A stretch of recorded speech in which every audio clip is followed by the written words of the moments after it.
जय हिंद साथियों, स्वागत है आप सभी का आपके अपने YouTube चैनल जीके जीएस के भंडारा पर। साथियों, आज की इस वीडियो में यूपी पुलिस भर्ती परीक्षा में पूछे जाने वाले जीके जीएस के 38 अति महत्वपूर्ण प्रश्नों का ये प्रैक्टिस सेट लेकर के आया हूँ।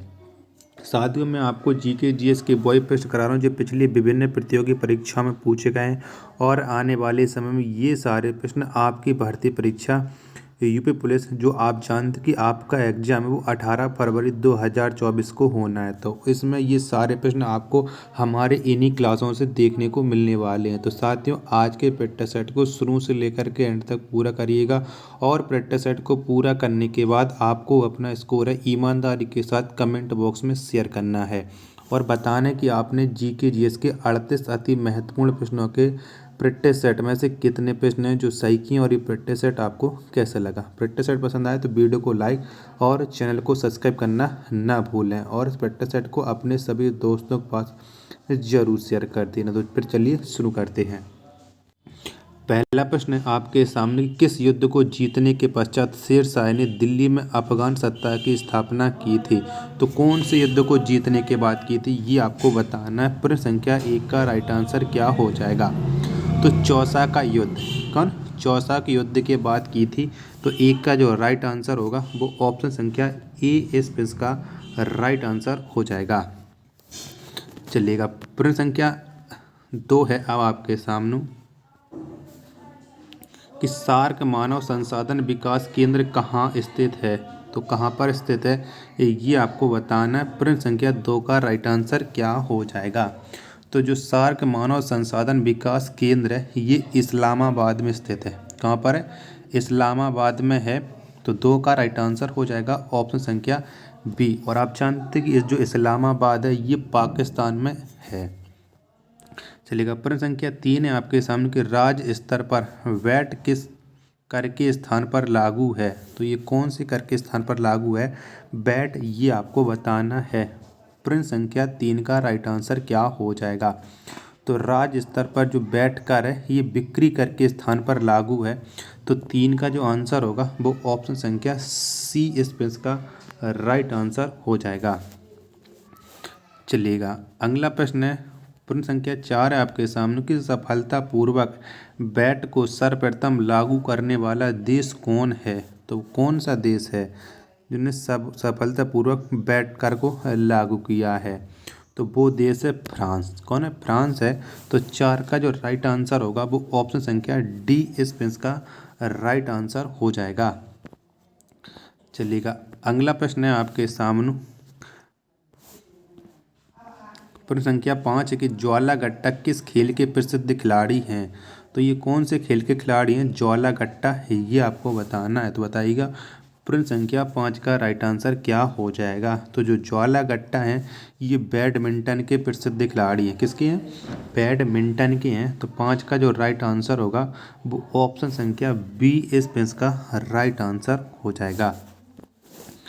चलिएगा, अगला प्रश्न है अब आपके सामने प्रश्न संख्या 6 के आपके सामने कि man of blood and iron के नाम से किसे जाना जाता है? तो ये किसे जाना जाता है मैन ऑफ ब्लड आयरन के नाम से? तो ये जाना जाता है ऑटो वॉन बिस्मार्क को। किसे? ऑटो वॉन बिस्मार्क को, यानी 6 का राइट आंसर हो जाएगा ऑप्शन संख्या बी इस का जो राइट आंसर हो जाएगा। चलिएगा, अगला प्रश्न है प्रश्न संख्या 7 है आपके सामने कि क्षमा बाड़ी किस धर्म का त्यौहार है? तो ये कौन से धर्म का त्यौहार है क्षमा बाड़ी? प्रश्न संख्या 7 का राइट आंसर क्या हो जाएगा? तो जो क्षमा बाड़ी है ये है जैन धर्म का त्यौहार। किसका है? जैन धर्म का है। तो 7 का जो राइट आंसर होगा वो ऑप्शन संख्या ए इस का राइट आंसर हो जाएगा। चलिएगा, अगला प्रश्न है प्रश्न संख्या 8 है आपके सामने कि रीढ़ में कितनी हड्डियां होती हैं? तो कितनी हड्डियां होती हैं रीढ़ में ये आपको बताना है। तो फटाफट से प्रश्न संख्या 8 का राइट आंसर बताओ कि रीढ़ में कितनी हड्डियां होती हैं? तो रीढ़ में होती हैं 33। कितनी? 33 होती हैं। तो 8 का जो आंसर होगा वो ऑप्शन संख्या सी इस का राइट आंसर हो जाएगा। चलिएगा, प्रश्न संख्या 9 है आपके सामने कि पौधे जो नमक युक्त मिट्टी में उगते हैं कहलाते हैं, तो उन्हें हम क्या कहते हैं? तो उन्हें हम कहते हैं हेलोफाइट्स। क्या? हेलोफाइट्स। 9 का जो आंसर होगा वो ऑप्शन संख्या बी इसमें इसका राइट आंसर हो जाएगा। चलिएगा अगला प्रश्न, प्रश्न संख्या 10 है आपके सामने कि लीवर के अध्ययन को क्या कहा जाता है। तो क्या कहते हैं हम लीवर के अध्ययन को, ये आपको बताना है। प्रश्न संख्या 10 का राइट आंसर क्या हो जाएगा? तो हेपेटोलॉजी। क्या? हेपेटोलॉजी कहते हैं हम लीवर के अध्ययन को। तो 10 का जो आंसर होगा वो ऑप्शन संख्या सी इस पे इसका राइट आंसर हो जाएगा। चलिएगा प्रश्न संख्या अब आपके सामने 11 है कि विश्व बैंक का पहला महानिदेशक कौन था। तो कौन था विश्व बैंक का पहला महानिदेशक? प्रश्न संख्या 11 का राइट आंसर क्या हो जाएगा? तो सदर पीटरलैंड। कौन? सदर पीटरलैंड ये विश्व बैंक का पहला महानिदेशक था। तो 11 का जो आंसर होगा वो ऑप्शन संख्या ए इस पे इसका राइट आंसर हो जाएगा। चलिएगा प्रश्न संख्या 12 है आपके सामने कि होलकर ने किस वर्ष अंग्रेजों से मंदसौर की संधि की थी। तो किस वर्ष की गई थी मंदसौर की संधि, ये आपको बताना है। प्रश्न संख्या 12 का राइट आंसर क्या हो जाएगा? तो मंदसौर की जो संधि हुई थी वो हुई थी 1818 में। तो 12 का आंसर हो जाएगा ऑप्शन संख्या बी इस पे इसका राइट आंसर हो जाएगा। चलिएगा प्रश्न संख्या 13 है आपके सामने कि किस प्रकाशीय यंत्र द्वारा मेघों की दिशा व गति को मापा जाता है। तो कौन से यंत्र के द्वारा मापते हैं ये आपको बताना है। तो इसे मापा जाता है नेफोमीटर के द्वारा। किसके द्वारा? नेफोमीटर के द्वारा। तो 13 का जो आंसर होगा वो ऑप्शन संख्या सी इस पे इसका राइट आंसर हो जाएगा। साथियों अगर आपको ये वीडियो पसंद आ रही है तो प्लीज़ वीडियो को एक लाइक ज़रूर कर देना। चैनल को अभी तक सब्सक्राइब नहीं किया होगा तो आप लोग चैनल को ज़रूर सब्सक्राइब कर लीजिएगा। चलिएगा प्रश्न संख्या 14 है अब आपके सामने कि इंडियन टेलीफोन इंडस्ट्रीज कहाँ स्थित है। तो कहाँ पर है ये आपको बताना है। प्रश्न संख्या 14 का राइट आंसर क्या हो जाएगा? तो ये है बंगलुरु में। कहाँ पर? बंगलुरु में है। 14 का आंसर ऑप्शन संख्या ए इस पे इसका राइट आंसर हो जाएगा।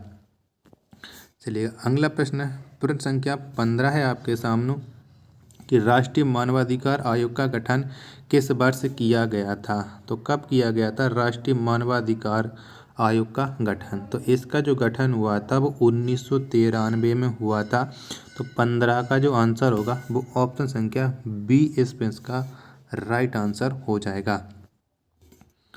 चलिएगा अगला प्रश्न है अब आपके सामने प्रश्न संख्या 16 है कि उच्च न्यायालय के अधिकार क्षेत्र को बढ़ाने घटाने का अधिकार किसको प्राप्त है। तो बताओ फटाफट से प्रश्न संख्या 16 का राइट आंसर क्या हो जाएगा?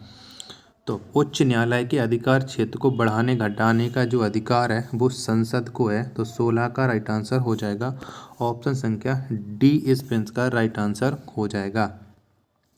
चलिएगा अगला प्रश्न है प्रश्न संख्या 17 आपके सामने कि बीमा क्षेत्र का विनियमन कौन करता है। तो कौन करता है बीमा क्षेत्र का विनियमन? प्रश्न संख्या 17 का राइट आंसर क्या हो जाएगा? तो इसका जो विनियमन करता है वो इरडा करता है। क्या? इरडा।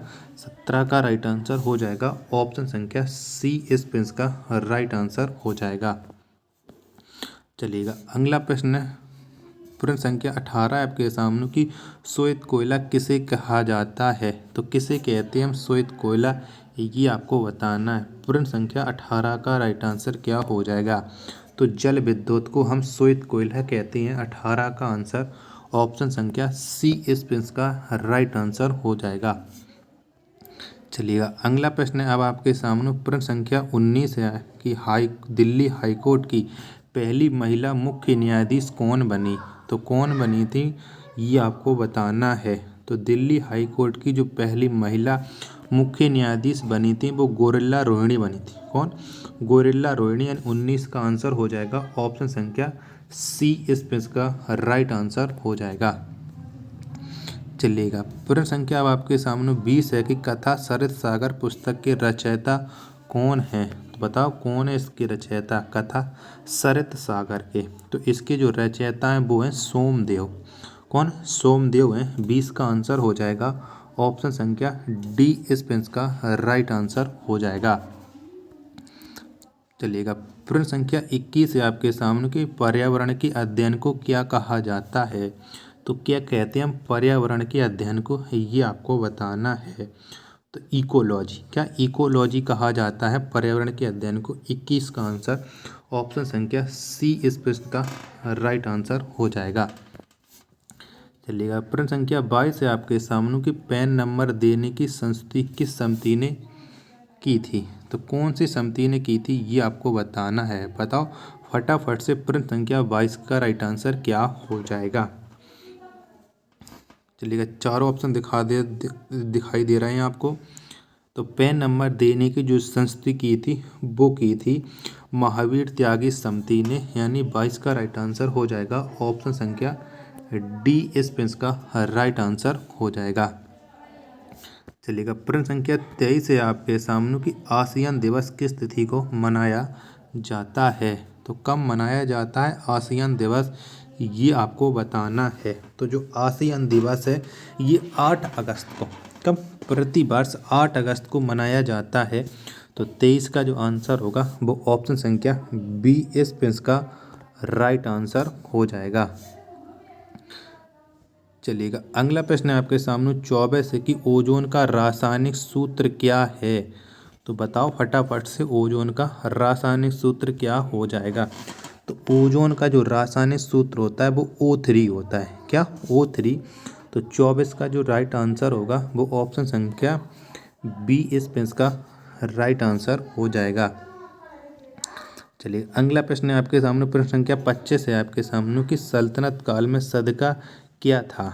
तो क्या था सदका, ये आपको बताना है। सो सल्तनत काल में जो सदका है वो था धार्मिक कर।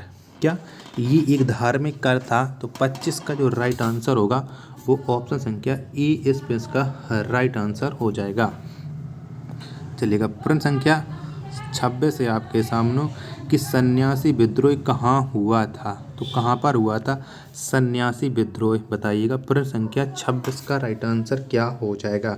तो जो सन्यासी विद्रोह है ये पश्चिम बंगाल में हुआ था। कहाँ पर, पश्चिम बंगाल में। तो 26 का जो राइट आंसर होगा वो ऑप्शन संख्या ए इस प्रश्न का राइट आंसर हो जाएगा। चलिएगा, अगला प्रश्न है प्रश्न संख्या 27 है आपके सामने कि अखिल भारतीय किसान सभा के प्रथम अध्यक्ष कौन थे। तो कौन थे इसके प्रथम अध्यक्ष। तो अखिल भारतीय किसान सभा के जो प्रथम अध्यक्ष थे वो थे स्वामी सहजानंद। 127 का आंसर ऑप्शन संख्या ई इस प्रश्न का राइट आंसर हो जाएगा। प्रश्न संख्या 28 है अब आपके सामने कि कोचीन का जुड़वा नगर है। तो कौन सा है कोचीन का जुड़वा नगर। तो ये है एर्नाकुलम। कौन है, एर्नाकुलम है कोचीन का जुड़वा नगर। तो 28 का आंसर ऑप्शन संख्या बी इस प्रश्न का राइट आंसर हो जाएगा। चलिए, अगला प्रश्न है प्रश्न संख्या 29 है अब आपके सामने कि यूरोपीय संसद का प्रथम संसदीय चुनाव किस वर्ष हुआ था। तो कौन सी वर्ष हुआ था। तो यूरोपीय संसद का जो प्रथम चुनाव हुआ था वो हुआ था 1979 में। 29 का राइट आंसर हो जाएगा ऑप्शन संख्या बी इस प्रश्न का राइट आंसर हो जाएगा। चलिएगा, अगला प्रश्न है प्रश्न संख्या 30 है आपके सामने कि सार्क कृषि देश कहाँ स्थापित किया गया है। तो कहाँ पर स्थापित किया गया है। तो सार्क कृषि देश ये स्थापित किया गया है ढाका। कहाँ पर, ढाका में। तो यानी 29 का जो राइट आंसर होगा वो हो जाएगा ऑप्शन संख्या सी इस प्रश्न का राइट आंसर हो जाएगा। प्रश्न संख्या 31 है आपके सामने कि चौक का रासायनिक नाम क्या है। बताओ फटाफट से, चौक का रासायनिक नाम क्या हो जाएगा। तो चौक का रासायनिक नाम होता है कैल्शियम कार्बोनेट। क्या, कैल्शियम कार्बोनेट। 31 का जो आंसर होगा वो ऑप्शन संख्या सी इस प्रश्न का राइट आंसर हो जाएगा। चलिएगा, अगला प्रश्न है प्रश्न संख्या 32 है आपके सामने कि तेरह ताली किस राज्य का प्रमुख लोक नृत्य है। तो ये कौन से राज्य का प्रमुख लोक नृत्य है तेरह ताली। तो तेरह ताली है झारखंड का, सॉरी राजस्थान का है। तेरह ताली कहाँ का है, राजस्थान का है। तो 32 का जो आंसर होगा वो ऑप्शन संख्या बी इस प्रश्न का राइट आंसर हो जाएगा। चलिएगा, प्रश्न संख्या 33 है आपके सामने कि विश्व साक्षरता दिवस किस तिथि को मनाया जाता है? तो कब मनाया जाता है विश्व साक्षरता दिवस? तो ये प्रतिवर्ष मनाया जाता है 8 सितंबर को विश्व साक्षरता दिवस। 33 का आंसर ऑप्शन संख्या डी इसका राइट आंसर हो जाएगा। चलिएगा अगला प्रश्न है प्रश्न संख्या 34 है आपके सामने कि इंस्टीट्यूट ऑफ लाइफ साइंस कहाँ स्थित है? तो कहाँ पर ये इंस्टीट्यूट ऑफ लाइफ साइंस ये आपको बताना है। तो ये स्थित है भुवनेश्वर में। कहाँ पर? भुवनेश्वर में। 34 का आंसर ऑप्शन संख्या बी इसका राइट आंसर हो जाएगा। चलिएगा अगला प्रश्न है प्रश्न संख्या 35 है कि स्टेनलेस स्टील के आविष्कारक कौन थे? तो कौन थे इसके आविष्कारक? तो स्टेनलेस स्टील के जो आविष्कारक थे वो थे हैरी व्रियरले। कौन? हैरी व्रियरले। यानी 35 का जो आंसर होगा वो ऑप्शन संख्या बी इसका राइट आंसर हो जाएगा। प्रश्न संख्या 36 है आपके सामने कि चांद बीबी का विवाह किससे हुआ? तो किसके साथ हुआ था चांद बीबी का विवाह ये बताना है। तो चांद बीबी का जो विवाह हुआ था वो आदिल शाही के साथ हुआ था। यानी 36 का जो आंसर होगा वो ऑप्शन संख्या ए इसका राइट आंसर हो जाएगा। चलिएगा प्रश्न संख्या 37 है आपके सामने कि बौद्धों का तांबो मठ कहाँ अवस्थित है? यानी कौन से राज्य में है ये तांबो मठ ये आपको बताना है। तो ये है हिमाचल प्रदेश में तांबो मठ। यानी 37 का जो आंसर होगा वो ऑप्शन संख्या डी इसका राइट आंसर हो जाएगा। चलिएगा प्रश्न संख्या 38 और लास्ट प्रश्न है आज के इस फिटनेस सेट का कि डाक टिकट संग्रह का शौक क्या कहलाता है? तो क्या कहलाता है? तो ये फिलाटेली कहलाता है। यानी 38 का जो आंसर होगा वो ऑप्शन संख्या बी इसका राइट आंसर हो जाएगा। साथियों अगर आपको ये वीडियो पसंद आई तो प्लीज़ वीडियो को एक लाइक ज़रूर कर देना। चैनल को सब्सक्राइब नहीं किया होगा तो चैनल को आप लोग ज़रूर सब्सक्राइब कर लीजिए।